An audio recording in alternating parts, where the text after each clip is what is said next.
Okay, Boker Tov. Today's daf is Ayin Zayin 77. We, God willing, will finish the parak today.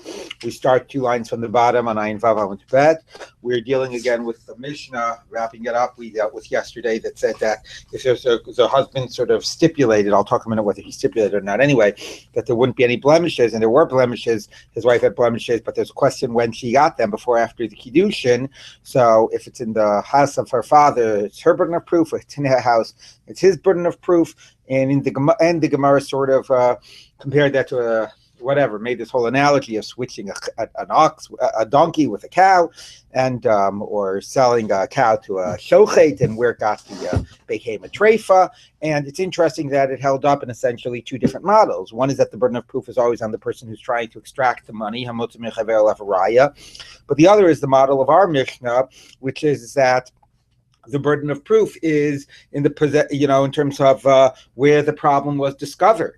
And that sort of is at least how the Gemara ends the whole story with the shochet as well. So if the shochet finds that the guy he bought the cows from is a treifa, even if he hasn't paid the money, if the problem was discovered in his rishus, it's his burden of proof to prove that they had occurred earlier. So again, that's interesting, using, in contrast to our normal assumption that it's hamotz mechavel avraya in terms of who's trying to extract money. And then we end up with the last line here on Ayin Vav Amud Bet. That's about things that are in private and that are not exposed. That's where Rabbi Meir says basically that this is going back to the fact that the Chachamim say that if it's things that were obvious, or that were galui, that maybe could have been obvious, he could have seen, then we assume that he's okay with it. And then they even go so far to say, and even things that are like under the clothes, if there's a bathhouse, then he could have checked with his relatives that go to the bathhouse, and therefore things that he could have known about, we presume that he did, and if he didn't say anything, then we presume he's okay with it. So the Gemara says the following: Amar Rav Nachman, V'nichfeh, somebody who has epilepsy, like who has fainting spells, k'mumim shebeseiser dami. That's like something that's in private, because basically, is the way Rashi says, is that, well, let's see the next line of the Gemara. That's if there's a fixed time for it, because then she can make sure that not to be seen by him when she's during the period when she would have these spells. Therefore, she might have been able to keep it in hiding. Avalog if it didn't have a fixed time, k'mumim shebegoloi dami, it's like something that is in public, because then there was no way she could have reasonably hid it, since there was no way of predicting when it would happen. Okay, so therefore he can't complain that, hey, I didn't know about this. If it's something that we assume was something she couldn't have reasonably kept hidden, then we assume that he did know about it or should have known about it.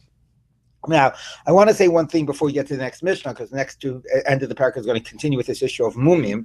I have been explaining these cases about that he made a specific stipulation that she doesn't have any blemishes. But you might remember that the Mishnah basically that started the whole thing was, he said, Amanas she'ein b'cha mumim, v'nimsa leha mumim, and then it says, Kinsa stam, if he married her without saying anything, had the chuppah without saying anything, then there was a question about whether she gets the ksuva or doesn't get the ksuva, etc. So the Gemara had a question whether that was building on the previous case. He stipulated at the time of the Kiddushin no blemishes, and then he had the chuppah without saying anything, or whether it was a case by itself, that even in a whole case that he didn't say anything, right? And if we read it the second way, that the whole second case was that independent, that he didn't say anything from beginning to end, and he could divorce her without paying a ksuva if she's got blemishes, then that actually means that even without stipulating anything, if a woman has certain blemishes, the husband is entitled to divorce her, right? So that's pretty radical in terms of that. And we already spoke about yesterday about the question about like what the Gemara's assumption is in terms of, if the man's got a problem, do we assume that the woman would more tolerate problems with the husband than the husband would tolerate problems with the wife? So just one thing, and I'll talk about the halacha in a minute, what how the Rambam and Shulchan Aruch rule. rule is to appreciate that it's possible to read everything we've been talking about even without any stipulation. If there are these types of problems, at least mumim shebeseter, something that we would say that reasonably he can say that he wouldn't have known about, then even maybe without a stipulation, he's entitled to say, oh, well, I never would have married her under those circumstances. And even if maybe the kiddushin is binding, if he didn't stipulate, at least he's entitled to divorce her without paying a ksuva. Is that what we Okay. Well, I'm going to talk about psak. Let's read a little bit more. Let's take a look now at the next Mishnah. Keep that in mind as we go on to the case of the man. What? On the epilepsy case, Yeah. Cheryl Howd is the head of adult epilepsy at Montefiore. Yeah. And she has to make sure that for their epilepsy inpatient service, they don't have two guys from this or two women from the same group of Hasidic sex, because it will damage their shidduch prospects. Okay, good to know. There you go. That's the idea of beseter. Yeah. Okay. Ha'isha noldubo mumim ein kofino solahotzi. Now, if a man has blemishes and the blemishes occurred afterwards, right? You do not force him to divorce his wife. His wife basically has to tolerate a husband that's got blemishes. Okay. Now, that's by small problem blemishes. By big blemishes, you do force him to divorce his wife. Okay, now if she wants to divorce. And Tosfos, of course, says that if you're going to force a divorce, it also means obviously paying a ksuva. You don't make her have to tolerate her husband with those types of conditions. Now, of course, with the man, right, we don't talk about if the wife has blemishes after the marriage. Okay, there's no idea about forcing him to divorce. If he doesn't like her, just divorce her, right? So you don't need this mission. Meaning the point of the question about the woman was if she had the blemishes before the marriage, he doesn't have to pay the ksuva. Okay, because then he said, I never would have wanted under these circumstances, etc. It's seen as basically his fault, not her fault, so he doesn't pay the ksuva. But if the blemishes happen after the marriage, he's entitled to divorce her, but he would still have to pay the ksuva. Okay, so and in this case, this case also, if he's got the blemishes, okay, he divorces her and presumably pays the ksuva. Yes. Does this apply also? Let's say he comes back from war and he suffered a terrible injury. Is that considered like this under the rubric of mumim, as it were? In other words, she doesn't want to live with him anymore because he's lost the leg or something. Yeah, any of that would be included. Yeah. What about from the Erison though? We didn't discuss this here in this mission. Right? We're not going to get into that, right? Meaning, like he was an Arisor. I mean, this is an old woman. What about if we had them to begin with? Well, it wouldn't be any difference. I mean, you mean about whether like the kiddushin wouldn't be binding even to begin with. So that gets to that Gemara's question that we had yesterday, right? There's over Shabbos, which is like by him you could say that what do you call it? So that's good. So that's exactly the point, right? We learned over Shabbos that if in a case where basically if he's got problems, it could be Eina Mikudeshes, where if he has certain problems, we still say that the condition is binding. And that's exactly because of this different standard. So if he had the problems from before the condition, right, whether there is or isn't a tonight, under certain circumstances, we would say she's Eina Mikudeshes. If he had the problems before the condition, at least if he took care of them, he went to a doctor and healed them or whatever, we would say she still is Mikudeshes because she's still willing to tolerate, because that's the Gemara's assumption that she'll tolerate a lower standard of a husband, which again creates real problems in terms of making get and aguna issues much more difficult. Let's take a look at the Gemara and then we'll talk about the halacha lamas about this. We have Yehuda Tani Noldu. So if Yehuda takes our Mishnah the way we have it, which is that he got the problems afterwards. Okay, Chia Bar Barav Tani Hayu, that he had the problems even before the wedding. Mandamar, let's read it out. Yeah, Mandamar Noldu. So if the point is that when he got the problems later, we don't force him to divorce. We don't force him to divorce his wife, according to the Tanakama Kol Shkein Hayu. Certainly, if he already had those problems, we won't force him to divorce his wife. The Kasavra Kibla, she knew about the problems presumably, and she was okay with it. But Mandamar Hayu, but the one who has the gear said that if he had the problems from beforehand, according to the Tanakhama, we don't force him to divorce his wife. Aval no, but then we could say if he got the problems later, we would force him maybe because she was never okay with it, and she's now stuck in this marriage, and she wouldn't want to tolerate it, so maybe we would force him in that case. Okay, so that's an important question, whether the gear says Hayu or Noldu. Maybe by Noldu we do force a divorce. Tnan. Now let's look at later in the Mishnah. Amar Shimon Gamliel, b'medvar mumim ktanim, by small blemishes. Of mumim gedolim kovenos holahatzi. Big ones, we would force them. If the case is new problems, then he could say, you Tanakama say that new ones are not a problem. I say new ones, if they're big enough, are a problem, and we'll force him to divorce. But if we're talking about the pre-existing problems, and the Tanakama says it's that she was okay, she implicitly accepted it. So what's the logic of Rabbi Shimon Gamliel? Mali gedolim, mali ketanim. Who cares, big or small? She knew about it and she accepted it. Hasavar v'kibla. What would be any logic to say that if it was something that was pre-existing, we could now force a divorce? She knew what she was getting into. But says no. Even if that's true, because it was a big problem, even though she thought she would be okay with it. It turned out, she was in love at that time, and it was very heady in terms of the romance and all, whatever it was. She thought at the time, she persuaded herself it would be okay. But it turned out that she wasn't able to tolerate it. So therefore, we can still come and judge. We're not saying the Kiddushin wasn't binding. At the time, she was okay with it. But we can say that right now, we view it as something that objectively is not tolerable. And the fact that she said she'd be okay with it earlier can't be held against her if it's something that is really a big problem. So that's the logic of Rabbi Shimon Gamliel. I just threw. I threw that in. Well, that's now she actually sees him more. Well, exactly. Okay. The Eloi Muming Gedolim. Now, what are the big blemishes? Rabbi Shimon Gamliel would say that we would force a divorce. Here's Rabbi Shimon Gamliel, who's the one who makes a distinction between big and small, says, Higon, Nismit Eino, there you go, Rabbi Do.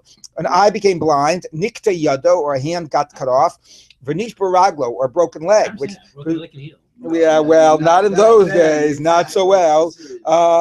Itmar was taught. Even if the leg is still intact, you just can't walk so well. Exactly. Ravava Bar Yaakov Amar Rabbi Yochanan halach Rabbi Shimon Gamliel. We rule like Rabbi Shimon Gamliel, which means that in some cases, maybe even cases when it was pre-existing, but certainly if it's a new problem and it's big enough, we're going to force a divorce. Okay. And Rava Amarav Nachman halach kidivei chamim. No, we rule like the Chachamim, which means that we won't force a divorce, presumably even if it's a new problem. Okay. I mean, if you keep the gears to noldu. Rabbi Yochanan hachi, did he really say that? Rabbi Yochanan b'chol makom sheshana Rabbi Shimon Gamliel b'shasein olach kimoso. Wherever Rabbi Shimon Gamliel appears in the mission, we rule like him. And here he makes it. Here Rabbi Shimon Gamliel says if it's a big problem, we force a divorce. Chutz, except for 3 cases: Arev, Tzidan, V'rayach, Rona. So those are 3 cases I won't go into. Anyway, we basically rule like Rabbi Shimon Gamliel. That's what Rabbi Yochanan says. So how would Rabbi Yochanan say that we rule like the Chachamim? So the Gemara says, Amorai ninu ve'alibid Rabbi Yochanan. There's a debate of Amoraim according to Rabbi Yochanan whether we always go like Rabbi Shimon Gamliel or not. And this last opinion says we don't. So here you've got 2 issues, and the Gemara seems to, and it's not clear exactly what it does with Noldu or Hayu, but logically, if you combine the 2 strict readings of the Gemara, it would be even if it's a new blemish, and even if it's a big one, we're not going to force a divorce. Okay, so again, if the husband's got a problem with his wife, could be that it's Eina Mikudeshes altogether. And certainly, so that's number one. And even if he would have to, and even if he is Mikudeshes and it was a new problem with his wife, he could certainly divorce her as long as he's willing to pay the ksufa. Whereas if she's got a problem with the husband, right, even if it's like a type of a significant one, she's stuck. Okay, so that's certainly a very big difference. And besides the fact that even if the problem was pre-existing, it might not be enough to say that there was no kiddushin, as opposed to when it's pre-existing problem with her. So there's definitely a serious asymmetry going on here. I want to keep on reading, and then I'll sort of talk about the bottom line, how the Rambam rules about this. So let's take a look at the next Mishnah. The Elu Shekofinos Olahautzi. Although we said that if a man has a big blemish, according to the Chachamim, we won't force a divorce. There are some things that are so big that we will force a divorce if it's a problem with the man. What are they? Mukeshchin, if he is filled with boils. And this is after. Well, we'll talk a minute when this problem existed. Ubal polipos, a person who's got polipos, which the Gemara basically will say is basically somebody who constantly has like a running mucus from his nose. Famikamates, a gatherer, which will say somebody who like gathers excrement as a job. So that's not like these hoarders. Vamitzarif Nichoshes, or a smelter. Vaborsi, and a tanner. These are all extremely smelly and disgusting jobs. And these are things that we would force a divorce according to everybody, even the Chachamim who are Yomi Shem Gamliel. Bein Shayu Achalon Nisu, whether they existed before the marriage, Bein Shemisha Nisu Noldu, and even after, or certainly if they came after the marriage. Rabbi Meir, and Rabbi Meir, etc. says about all of them, not only if it existed before the marriage, even if he explicitly stipulated with her and said, look, I want you to agree, you're agreeing to marry me knowing that I've got this condition or knowing that I've got this job. And she said, yes. Nevertheless, she could say, like the Gemara quoted before. I thought I could manage it, right? And now, well, it could be, and now I can't marry. Okay, and I realize I can't tolerate it. So basically, when it's things that are not in this category, even if they're called mumim gedolim, like serious disfigurements, like or injuries or whatever, then even if it was around from beforehand, whether before or after, even afterwards, according to the Chamim, you don't force a divorce. But things like this, these are seen as so intolerable that even if she explicitly said she was okay with it, if she finds out she's not okay with it, we will force a divorce and presumably force him to actually pay the ksuva. Now, Tosos asks Michael's question. Tosos says,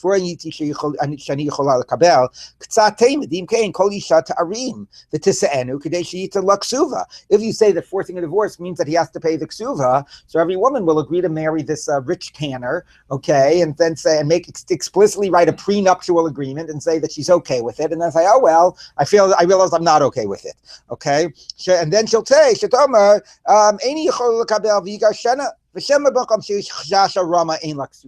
so it says maybe that would be up for the judges to decide, and if they feel that she's just doing this. I mean, obviously we might still force the divorce, but we might not pay the ksuva if we think that the whole thing was a scheme.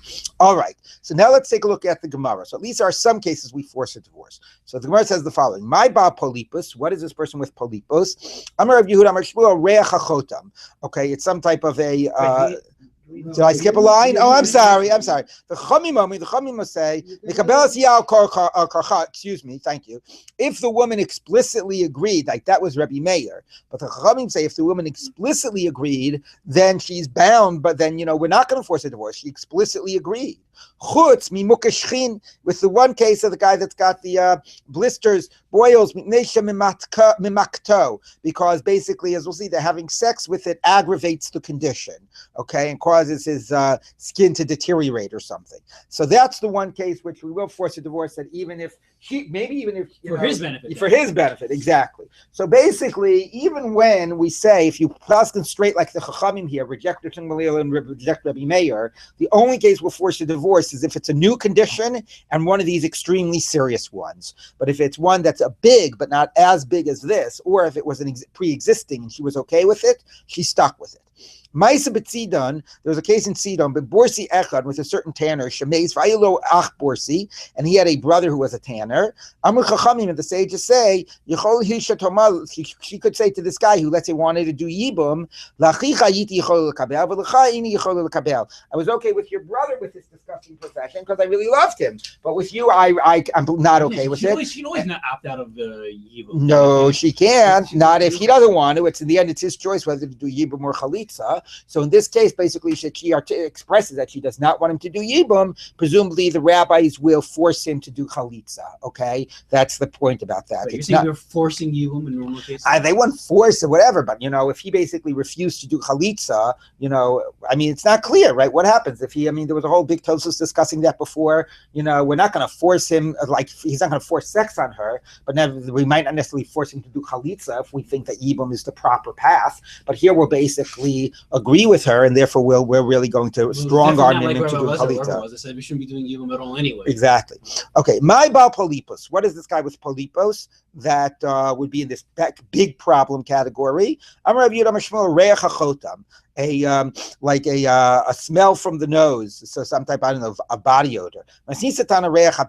Bad breath. By the way, it's quite interesting, right? So the big problems of Rabbi Gamliel about like a broken up, blinded in the eye or a broken leg, that we wouldn't force divorce. Okay, that's like an injury or a disability, but maybe that's not something that we feel that the wife can't tolerate. Whereas, something about like the bad breath and the body odor, whatever, most of these things in the Mishnah had to do with things that were like maybe made it noxious, right? It wasn't just an issue of a disability, right? So these types of, so that's like, and it's interesting that that's in a more severe category.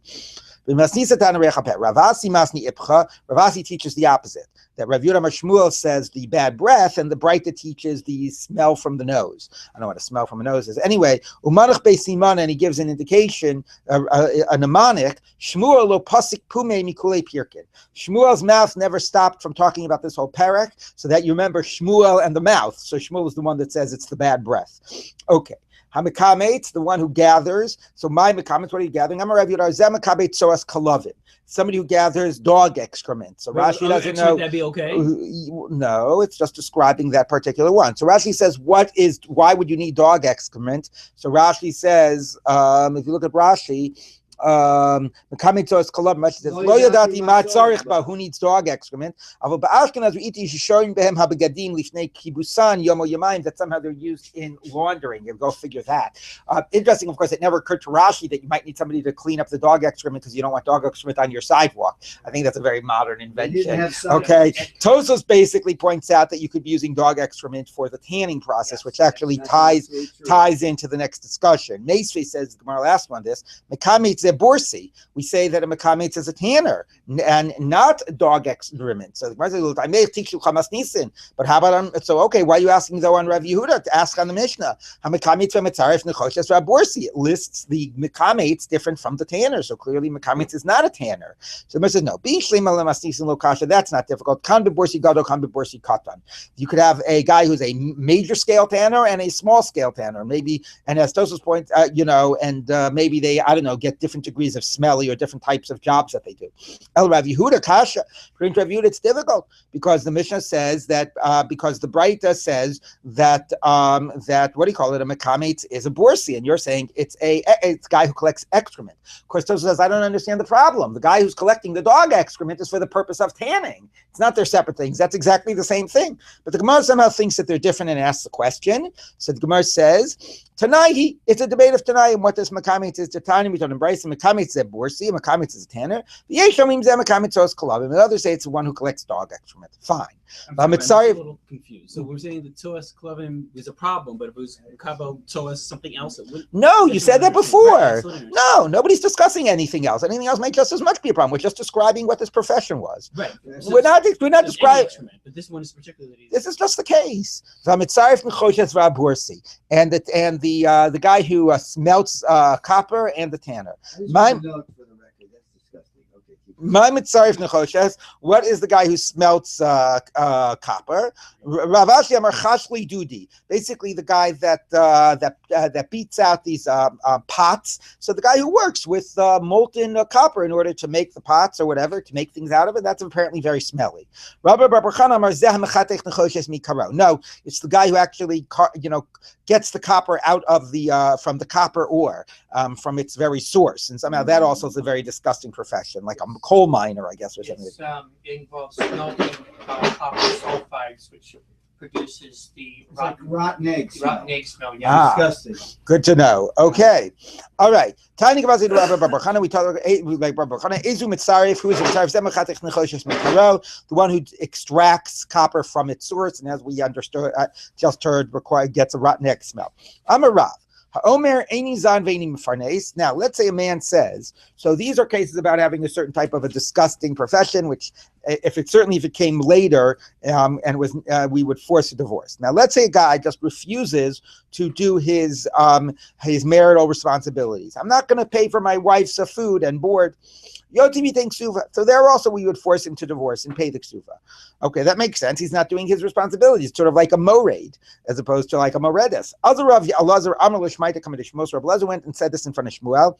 Amar and Shmuel said, Achsua Sa'ari LeLazar, go feed Elazar barley. Go give him dog food, okay? Ad shekofino, mean what a stupid thing to say. Ad shekofinos olahotzi. If you're going to force the guy, once you're already prepared to force the guy, why force him to divorce his wife? Yichvuhu lason. Force him to satisfy his marital obligations. If the problem is that he's not paying his wife's food bill or feed, whatever, force him to pay the wife's food bill. Why do you force a divorce in that case? V'Rav, and Rav would say back, no. We saw this before. A person is not forced to live with a snake, in the same basket. Who wants to live with a guy who basically is only willing to pay the food bills because Beis Din is forcing him? It obviously means that there's an enormous amount of, animosity in the marriage. And if the husband is not prepared to willingly do it, then they need to get divorced. Okay, so that's interesting, right? So that means that even though we have the potential of forcing him to pay the food bill, that is seen as intolerable, and we will choose rather to force to divorce. So again, it's interesting what's intolerable, right? All of these smelly and disgusting things are intolerable. Not paying the food bill, even or only paying the food bill if you're forced, is intolerable, as opposed to some of the other mumim, those are not intolerable. Okay, so now the Gemara says like this. Kisalik Rabbi Zera, when Rabbi Zera went up to Eretz Yisrael, Ashkei Rabbi Binyamin Bar Yefet, found Rabbi Binyamin Bar Yefet, Yossi v'Kamer La Mishmeid Rabbi Yochanan, that he was saying this over in the name of Rabbi Yochanan, that we would force a divorce in that case. Amar Lei, he said to him, Aldach Su Asarin LaLazar beBavel. Because of this, they made Elazar eat barley, eat like dog food or cat, whatever, animal food in Bavel, because he said such a thing. Amar Rav Yudam Ravasi. Okay, but that's the debate. Right? So is that a bad enough problem that we would force a divorce in that case? Amar Rav Yudam Ravasi, ein masin ela l'psulot. We only force a divorce in cases of a man married to a woman who is puzzled, meaning who is not allowed to be married to. Okay, like a Kohen married to a grusha. Okay, but not so. It doesn't mean to exclude mum case. What it really is going to come to exclude is a case of pruavu, like if they're not having kids, seems to be the focus. When I said it to Shmuel, Amar, he said, Kigon, Aman Kohen Gadol, like an Aman married to a Kohen Gadol, Grisha B'Chalus Kohen Hedyot, or a divorcee to a normal Kohen, Mamzer to Nesim Yisrael, or a Mamzer married to Yisrael, or Bas Yisrael Nesim Mamzer, or a Yisrael, a woman married to a Mamzer. Aval, case where it's really a prohibition to be married. Aval, what's it coming to exclude? It's not coming to exclude the cases of the mumim. Here's what it's coming to include. If a man was 10 years with a woman and didn't have children, ain't kofino, so then you do not force a divorce. Even though he's what? Yeah. Yes. Even though they're supposed to have kids and there's a mitzvah to have kids, in that case, if there's not doing an active transgression, and they both want to be married, right, as opposed to a case in the Mishnah where it was like intolerable for the woman. This is not a case where it's intolerable for the woman. I mean, it's not like the woman is coming and saying, I want to have kids, let me get a divorce so I can marry another man to have kids. That would be a different story. Here the case is that the husband and wife are both totally okay with the marriage, right? This is how it's different. Until now, one of them was not happy. My wife has a mu'um, my husband has a mu'um, he's got a disgusting job. They want to get divorced. The husband wants to divorce without paying the ksuva, or the wife wants to force the husband to get a divorce. Here, everybody's happy. It's just a Kohen married to a grusha, or a couple married without kids, but they're both totally happy to stay in the relationship. We, as the rabbis, are going to say, we don't like it. We object. We're going to force a divorce. So it's one thing to come along with a happy marriage and force a divorce if we say they're actively violating, as opposed to if they're just not being mekayim the mitzvah of puravu. So we will force a divorce or interrupt this very happy marriage if there's an active violation, but not if it's just that they're not doing puravu. Okay. So the Gemara says like this. Also,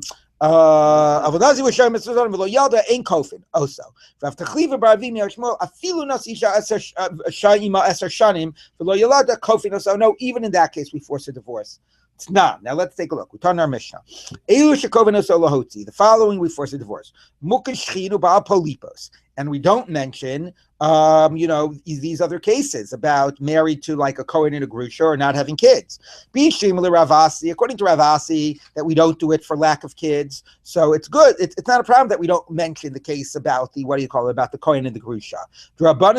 We mention problems that are like the rabbis sort of see as problematic, people with these various blemishes. We're not dealing with cases of biblical violations. That's a different category. But according to Rav Tachlivi, why not mention the case of not having kids? And Rashi says that's not even a biblical obligation, not even like a passive. You could argue that that's not even the passive non-fulfillment of Puravu, because in theory he could always marry another woman. Right? There's nothing stopping him from marrying another woman, so there's no actual violation going on here. So why is this not mentioned? So I already told you the answer, because it's a question about whether the couple themselves is happy with it or not. But the Gemara wants to say, if we actually would force a divorce in non-puravu, why isn't this listed in our Mishnah? So the Gemara says like this. Amar of Nachman lo kasha. Habi mili habishoti. There's a difference. Are we going to do it with words, persuasion, or are we going to do it with sticks? Okay, are we going to try to beat, actually use physical force? So even if we're going to force a divorce in a case of not having kids, we're only going to try to do it through persuasion. We're not going to try to do it with actual use of force. And therefore, it's not listed in the Mishnah. The Mishnah is talking about real use of force. So why are we forcing the Gemara says, the 10 years? Can't he just get another wife? Yeah, but we don't think that he'll want to. We don't think that he'll actually choose to. Okay, I mean, if he's going to get another wife, we wouldn't force a divorce. So the Gemara says, "Maskif lo Rav Abba bidvarim lo yusar eved." No, Rav Abba, I quoted this to you in a Tosfos earlier. Quotes a pasuk in Mishlei. A slave will not be remonstrated, right? Will not, be chastised through words. People that are obstinate and resistant, you got to use force. Okay, so therefore he says, if you're going to tell me kofin by the case of not having kids, it would have to mean kofin with force. There's no logic of kofin without force. That's just not going to succeed. So therefore, we're back to square one. If you really would use force in the case of not having kids, why not mention it in the Mishnah? So Elam Rava Hava B'Shot. You're right. According to the ideal, you use force by not having kids. We'll use real force. Okay, but here's the difference. Hasam ki amra havina bahadei shafkinala. In the Mishnah, if she says, "I'm happy to stay married to him, even though he's got these problems," we let her. The Mishnah, until now, we've only been talking about forcing a divorce or not paying a ksuva if one of the parties is not happy. Okay, then we're coming basically to defend the interests of the injured party or of the party that is, not happy. Okay, then that's one thing. To say that a happy marriage we're going to interfere with, that's a very different story. Okay, Hacha, Afagav the Amra Havina Bahadei, in the case of not having kids, even though she says, "I'm happy to stay married," Lo Shavkinan La, we do not allow it. So that's the issue why the forcing the divorce of a marriage is of a different category. And that's why some say you don't force a divorce if there's not having kids. And those that say that you do would still put it in a different category. It's a category of even if the couple is totally happy with it. So the Gemara says, 1 minute. There's a case in our mission we force a divorce even if they're okay with it. Already mukashchin, the case of the guy with the boils or whatever. The avagav the amra havina bahadei lo shavkinallah. Even though they're okay to stay married, we don't allow it because it'll hurt him. So there we do interfere. That is in the Mishnah. So it says, "Dan chutz mimukashchin nitnesha mimakto viktani hasam." We taught there ki amra viktani, and it was taught. So the Mishnah lists cases that we would interfere with even when they're happy. So why don't we also list the case about not having kids? So the Mishnah says, "No, Hasam ki amra dairina bahadei b'tzadi." If she says, "Look, I want to stay married to him, and we'll have witnesses. We'll have separate rooms, and we'll have witnesses to make sure that we keep to our separate rooms. We won't have sex together." Okay. So therefore, there's not a problem that it'll injure him because it's only the act of sex that injures him. So in that case, Shavkinallah, we allow her. So that's interesting that we allow them to continue to be married even though they're not having sex. But if they're okay with it, they're okay with it. Okay, but Hacha, in the case of not having kids, so Avagav the Amar Darina Bahadei Basadi, even if she says I'll live together with him with witnesses, obviously that's not going to help. The problem is you're not having kids. Keeping separate bedrooms isn't going to help the story. So Lo Shavkinallah, we don't allow. So basically, the basic point is that our Mishnayos are talking about cases where there's an injured party. Okay, or one party is sort of, is suing for divorce. And then we can talk about we'll get involved and force a divorce, or we'll get involved at the husband's side if he's the one suing for divorce, say you don't have to pay the ksuva. What about if they're happily married? Will we therefore, interfere and say, even though you're happily married, we think it's not tolerable, you're violating a prohibition, you're not having kids. So that's the debate. For violating a prohibition, we will get involved. For not having kids, that's the debate of whether we will or won't. But even if we do get involved, it's going to be of a different category than the, than these other cases. Now, mili below bishote, is that what you mean? No, bishote. It is going to be with physical force, but conceptually it's a different category because this is a case where they want to stay married and we're enforcing ourselves in. So it wasn't listed in the Mishnah. In practice, if you say you force a divorce in the case of not having kids, in practice it will be the same. We'll do it b'shote. Mm-hmm. But the reason it was debated and the reason it's not listed in the Mishnah is because it was a happy marriage. Now, 1 minute. Now, I want to tell you something about the halacha. First of all, in terms of the case of in terms of this case about base enforcing a divorce, okay, without the kids, although the Gemara seems to conclude that we do force it, or at least that's the opinion, and that, as you saw with the little letter by the case, there's an important Ramah, and the Ramah says like this. The Ramah says, he says like this. So even the children are passed, we force a divorce in case of not having kids after 10 years. He says, nowadays, we don't have the practice to ever force a divorce. Okay, the Ramah in Kuftan Daled Yud. Now the question is, how far does that go? Does that even go to a case of what do you call it, of a marriage be isser? For us, we don't force it because whatever, we follow the laws of the state, so we're not using physical force to force anything here. But when the Jews had sort of self-governance, right, and they were using physical force, right? So when the Ramah says this, he says, "Ein login lakov klal" by the case of Puravu, or just in general. Right, we're not going to force it, at all. That's that's an interesting question. So that's one issue about how much in practice did they make did they make a choice not because they weren't able to, they had the power to, but they said this is not for us to sort of go ahead and interfere, specifically if the marriage is a happy one. Meaning, let's say it's a happy marriage and the woman doesn't cover her hair. There's a discussion in the Gemara that maybe we should force a divorce even if the husband and wife are okay with the woman violating Das Yehudis, right? Should we be forcing a divorce or not? So when a marriage is happy, there's a general approach that we're not going to force a divorce, even though the Gemara says you do. In practice, they didn't. Whether that includes a case of a real violation of Kohen Grush or whatever is a different question. That's point one. But I want to go back to the other issue, which was this question about the difference between husband and wife and the whole issue of mumim. So let me just read to you here from the Rambam to give you a sense of the imbalance here about how we rule. Let's just try to make sure. I think I have just 2 minutes to do this. Hold on a second. Why only 2 minutes?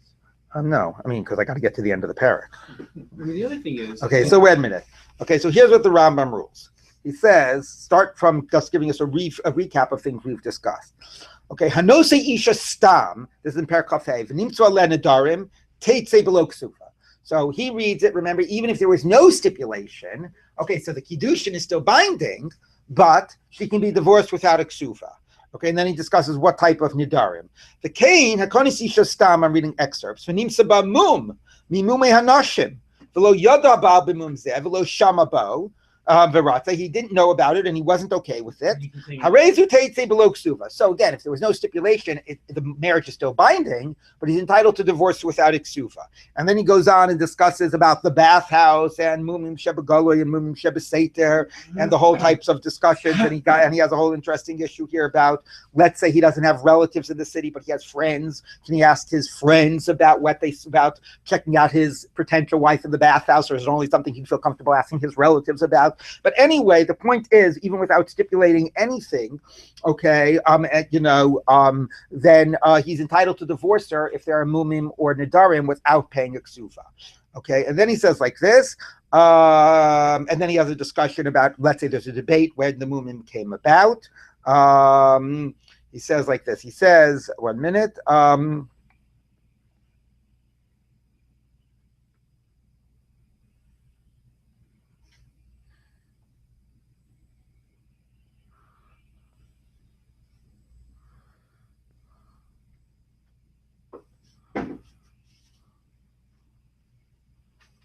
A minute. A minute. Hey, we're going for teacher.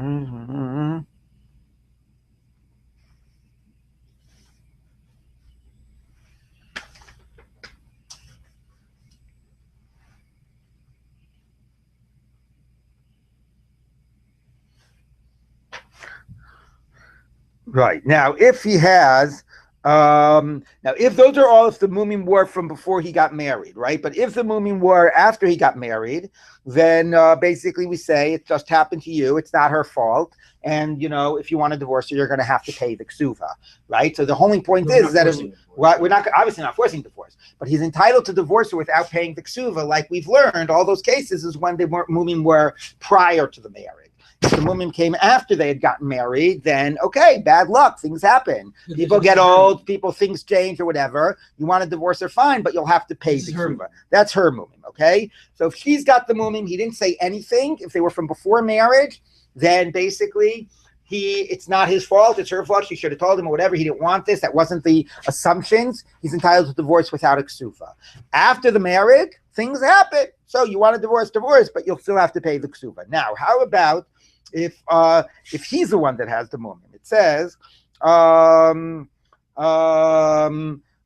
ha'ir shenoldu bo mumim, achar shenasa, afilu nikti yadu araglo nismis eino v'lo ratza isho leishev imo, ein kovinoso lahotzi v'litin ksuva.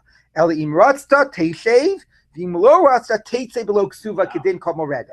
basically, he's got these blemishes. Something happened to him. She feels it's intolerable. So he paskins, you don't force him to divorce. And if she basically says, I absolutely refuse to live with him anymore, fine. Maybe we'll get him to divorce you, but he won't have to pay a ksufa. Okay, now you could say, 1 minute.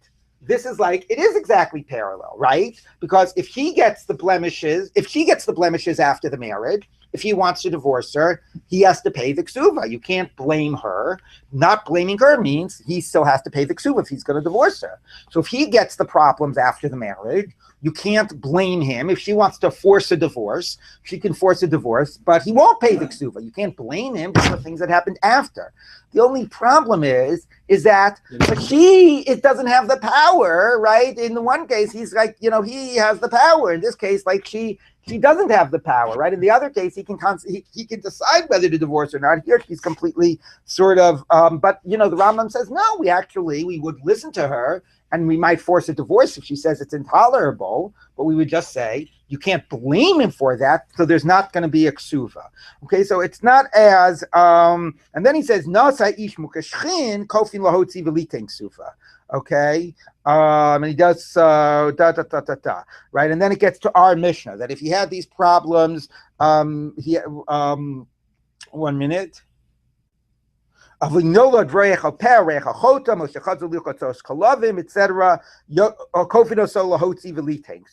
So bottom line is, the way it works is the following, right? We'll bracket the cases where he made a specific stipulation and the kiddushin wasn't binding and it was like a full mekachtos, okay? Because we're going to assume the kiddushin is binding. So basically, the conclusion of this is that if it turns out she had problems that we would say he wouldn't normally tolerate beforehand, the wedding, nobody made any conditions, but she had these problems, then he's entitled to divorce her without paying the ksuva, because it was seemed like she was deceiving him, or it wasn't what he had expected at the time of the wedding. If they were problems that came up later, then that's not her fault. Then you want to divorce her, but pay the ksuva. In the reverse, if he's got these problems that preceded, the wedding, basically, and they were like a serious quality, right? I'm sorry. If he's got the problems that preceded, well, no, we don't actually have the scenario of him having the problems that preceded, because then we assume they're public and she was okay with them. So we sort of bracket that case, right? That gets back to the Gemara, that if he has certain problems, then we assume she's more okay with those problems. It's less of an issue. So no, but that goes back to that Gemara about that imbalance, that we assume women will more tolerate problematic husbands. But if he gets the problems afterwards, okay, it's not the same way when she gets the problem afterwards, it's not her fault. And if he wants to divorce her, he divorces her but pays the ksuva. Here, it's not his fault. So we might force a divorce. At least Rambam says if she insists, but he won't have to pay the ksuva. It's not his fault that he got some condition afterwards. So there is some type of a parallel, but the difference would still show up if the problems existed at the time of the wedding, where he's more entitled to say, I didn't want this, and she is less entitled to say that. Yes. What about the case we had where she was aware of the problems he had, and she thought she could tolerate it, and then she realized that she can't after they're married. Right. So and she has the right to divorce. Does she get the ksuba? If he thought she could tolerate it, it seems like we don't rule like Rabbi Meir. We say that if he said she was okay, she's okay. So she, so even if she finds out, even if she finds out later, she can't. Right. That we rule against Rabbi Meir. So she doesn't get it. She does not. And I was trying to understand what's the difference between the Tanakama of our Mishnah and the Chachamim, the respondents of Rabbi Meir. I don't know the difference. All right, let's keep on going in the Gemara. Let's finish up this parak. So the Gemara says like this. Little agadata to end this up. Oh my gosh, now we only have 9 minutes. Okay, Amar Rabbi Yossi, Sachli Zakin Echem Mianshe Yerushalayim, a certain elder of the elders of Jerusalem whispered to me, Ezim v'arba mukei shchinin. There are 24 different types of conditions of a skin disease, very relevant to this coming parsha about Mitzorah. V'kulan amru chachamim and all of them they said sex aggravates the condition. Ubale ra'atan kasha mikulan, and those that have this condition of ratan is worse than all of them. This is the condition that later on in the Gemara it seems like it's a problem about some type of a bug that entered into a person's brain or something, or skull, and somehow that causes some skin condition apparently. Okay. Mimai have, what does this come from? What leads to this? The Tanya, we're talking about the Brisa. No, this Bali Rasa. And Hikis dam b'shimesh, if somebody lets blood and then has sex, has blood let from him and has sex, having lo banin vitikin, will have children that are weak. Hikizu shneim b'shimshu, if they both had blood let and then they had sex, husband and wife, having le banin bali ra'atan, then the kids will have this ra'atan condition. Hamar Rav Papa, says Rav Papa, lo aminel lo midi. The problem of having sex right after letting blood is only if you didn't taste anything, right? After you give blood, they tell you to eat a little bit, have to get a little sugar into your system. If they ate something, that's not a problem. My simone, what are the signs of the, that somebody has this condition? Dolphin ene, the eyes tear, flow, v'daivi nechire, and also the mucus comes from the nose, from the nostrils. The isle reira mipume, and there's a spittle coming from the mouth. Viramu didvi iluye, and flies sort of hover around the person. Umaya sute. So what do you do to cure it? Amar Abaye, pila veludna v'girda da agoza v'girda da ashpa. So these various types of food stuffs. You want to read it because Vitalio Malka. Pila means grass and green. A lot of them is a particular plant with a flowering. Fine, grass, lotamin, the shell of a nut, and the shavings of a nutshell and the shavings of an ashpa, which are a hide. The kalio malka. What is that? Lily. Umatchla didikla. What's that? Some type of a thing. Didikla sumka. Oh yeah, the cover of some red unripe date. Okay, v'shalik lubadi adadi. Now we know. Okay, and you boil them all together. Umayli lay lebesa de shisha, and you bring this person into a house of marble, because basically you want like a sterile operating conditions, because you're going to do it. We're going to perform an operation, so you don't want him to be exposed to the elements. Okay, shayish, right?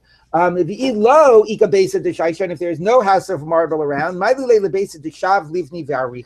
you bring him into a house that the walls are so thick, they're 7.5 brick lengths thick. So basically a wall that's very protected from the elements. And you pour 300 cups of this boiled liquid on his head. 300, one imagines is an exaggeration. Until the sort of the floor of his skull is, the head of his skull is softened, because you're about to do brain surgery. The kara lemoche, so you cut open his skull, okay, because you've now softened it with this liquid on it, with this hot liquid on it. Umaisi arbe tarfe da'asa, you get 4 leaves from a myrtle, and then you've got this bug in his brain, in his skull that you're now going to remove, and it's got 4 legs. Umadli kochad kare, and each, you lift up each leg of the bug, umosif chad, and you put the leaf under the leg, because if you try to remove the bug before you put these leaves under its legs, it's gonna like grab on, when you try to remove it. So you have to have this thing underneath its legs. The shakya b'tzivsa, you take a tweezers, the kalilay, and then you burn the bug.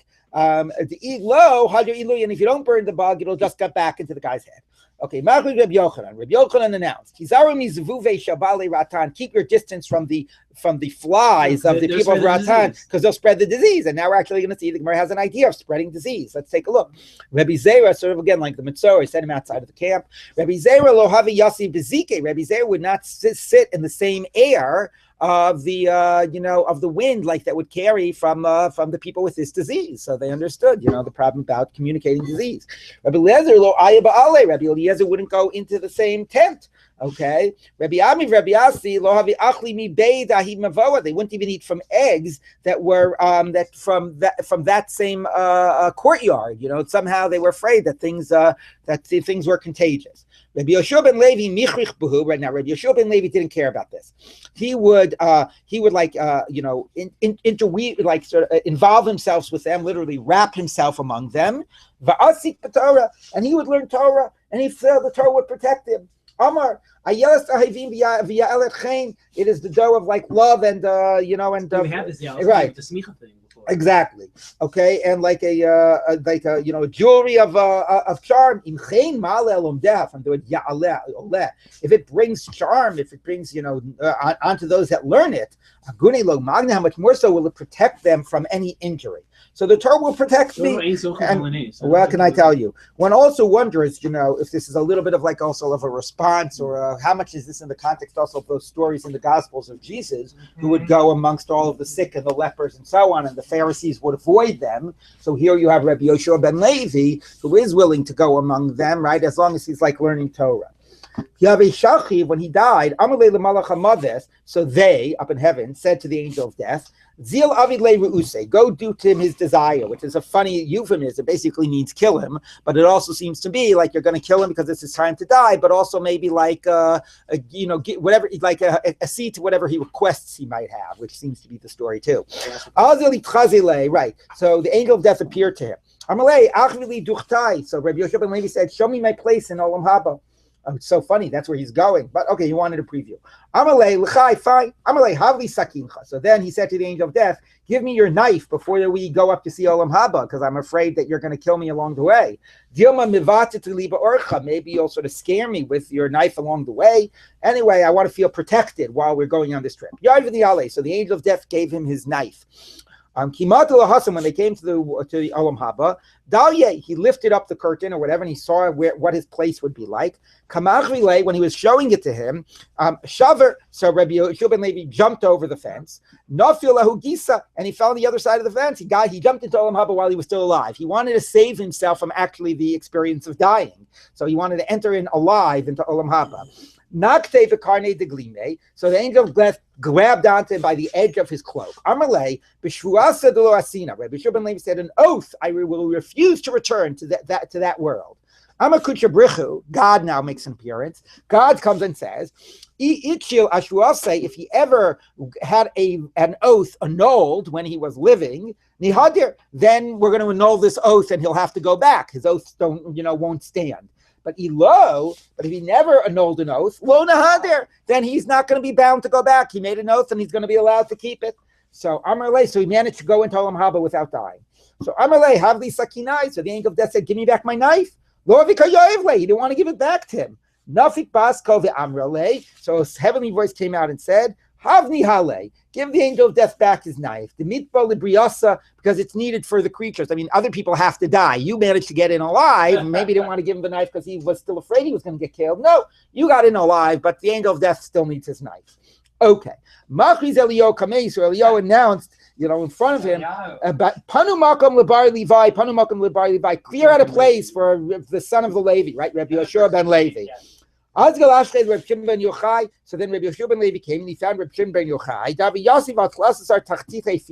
Was sitting on 13 stools of gold. Amalei, Atu Bar Levi. So Rabbi Shimon ben Yochai said, "Are you the son of Levi?" Amalei, yes. Nearest Keshes Biamelcha. So Rabbi Shimon ben Yochai said, "Did you ever see a rainbow in your life?" Amalei, hey, yes. Now, why was he asking that? Because a rainbow is the os bris. That God, remembers and doesn't destroy the world. So the understanding is that if you have a real tzaddik who in a generation, there won't be a rainbow because there's no need for a rainbow because the righteousness of the tzaddik protects the generation. The Marsha also points out that if he never violated a shvuah, so the presence of a tzaddik that never violated a shvuah is enough to keep his shvuah. And you don't need the rainbow to keep God to remember the shvuah to not destroy the world. So he said, did you ever have a rainbow? Amrullah, he said to him, yes. In Cain, Bar Levi. So you're not really Rabbi Yoshua ben Levi, or you don't deserve all the honor they were giving you. For Lohi, the one says, you know what? It's not true. He really hadn't had a rainbow in his life. He really was that righteous that there was no rainbow in his life. But the Lohave, there was no rainbow in Rabbi Yoshua ben Levi's life. The Lohave midi Ella Savar Lo Achzik Tivus L'Nafshi. He said, I don't want to make myself, give myself all this credit. So he didn't want to admit to the fact that there was no rainbow in his life. Okay, one more story. Rabbi Chanina bar Papa Shushabine Habi. Rabbi Chanina, we're not done. Wait. There's a parallel story. Rabbi Chanina bar Papa was his friend. There's a question about whose friend. Was it Rabbi Yoshua ben Levi's friend or was it the Malach HaMavis' friend? Okay. Anyway, when Rabbi Chanina bar Papa was dying, they said to the angel of death, go do what he desires. He went to So the first thing he said was, my last request is give me 30 days to review all of my learning. The Amri, because they say,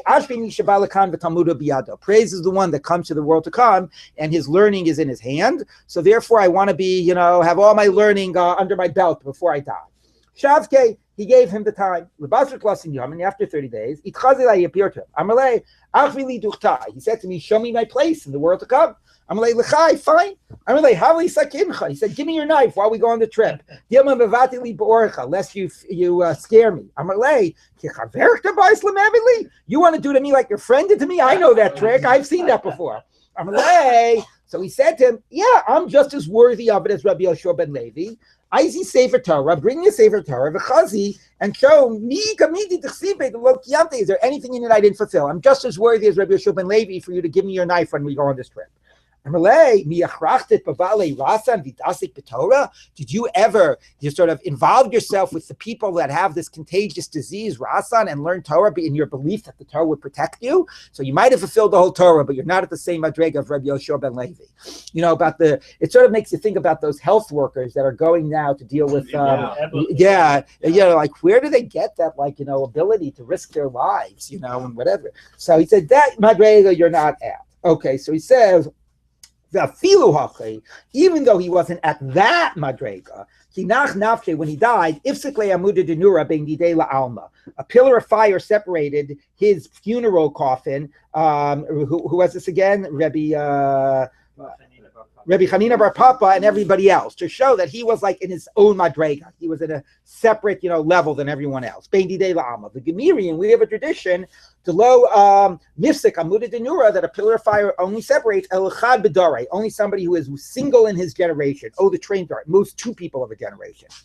Now they have this pillar of fire, but they got to bury him. So Karv Lagabi Rabbi Alexandri, so Rabbi Alexandri drew close to the coffin. He said, I'll say b'shvil kvod chachamim, lower the pillar of fire for the sake of the honor of the sages. Lo ashkach, he didn't pay attention. I don't know who's the angel of death. I don't know who he is. I'll say b'shvil kvod avicha. It sounds like he is the mace, right? Because he's saying, do for the honor of your father to lower the pillar of fire. Lo ashkach, he didn't pay attention. I'll say b'shvil kvod atzmecha, do it for your own honor, because we got to bury you. Me, okay? Istalik, so fine, the pillar of fire was removed so they could bury him, but it made it clear that he was in his separate category. Amar Abaye, to exclude from the prison, it says the reason the pillar of fire was there was to keep out of his boundary somebody that did not fulfill the Torah. Even if he didn't fulfill just one letter of the Torah, it wasn't at the same madrega as him. That's the afilu osachas. So would he also would also have maybe to exclude people like you, like the master? So that's a little chutzpah. You don't have a fence on your roof, before you're not Mekayim all the mitzvahs either before you start critiquing other people. The Lohi, but actually that was not true. Havi, he did have a fence on his roof. He shot the Hutashad Yazika. And that time that he was making that comment, a wind had blown it down and he hadn't gotten around to putting it back up. But maybe also, not being that, whatever. Anyway, so still speaking about like the different degrees of, of zealousness. I'm Rabbi Chanina. Neima in Bali Rasan beBavel. Why are there none of these Bali Rasan in Bavel? Because they eat beets. The shosim shecha shall hizmi, and they eat the mead of hizmi, of a certain type of a shrub.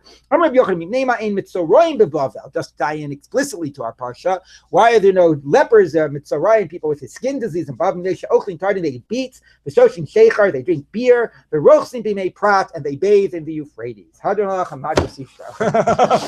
we go. Yeah.